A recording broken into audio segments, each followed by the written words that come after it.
نبی پاک علیہ السلام نے نا لوگوں کے دلوں میں جنت کا شوق پیدا کیا. ایسی احادیث بیان کی، فرمایا جنت میں تمہیں اتنی جگہ مل گی نا جتنا کوڑا رکھنے کی جگہ ہوتی، ایک کوڑا درہ رکھنے کی جگہ. فرمایا سمجھ لینا دنیا بھی مل گئی آخرت بھی مل گئی. کوڑا رکھنے کی جگہ ملنا دنیا اور ما فیہا سے بہتر ہے. اور حضور سید عالم صلی اللہ علیہ وسلم نے فرمایا اللہ نے تمہارے لیے جنت میں وہ نعمتیں تیار کی ہیں نہ کسی آنکھ نے دیکھی نہ کسی کان نے سنی نہ تمہارے دل پر کبھی خیال بھی گزرا ہوگا. وہ چیزیں اللہ تمہیں جنت میں دے گا. لوگوں کے دلوں میں جنت کا شوق پیدا کیا. بہت سارے صحابہ نے حضور سے جنت کا سوال کیا، لیکن پھر ایک دن ایک نیا رنگ بھی میرے نبی پاک نے بیان فرمایا. بہت سارے لوگ جنت کا شوق رکھتے تھے نا، ایک نیا انداز حضور نے بیان کیا.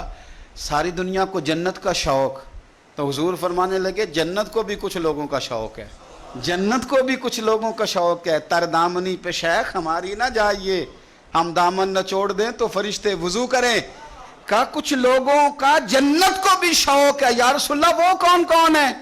تو حضور نے فرمایا میرا سلمان فارسی، میرا مقدام، اور فرمایا میرے علی المرتضی شیر خدا. فرمایا یہ تین بندے ہیں کہ جنت کو بڑا ہی شوق ہے کہ یہ جلدی جلدی جنت میں آ جائیں.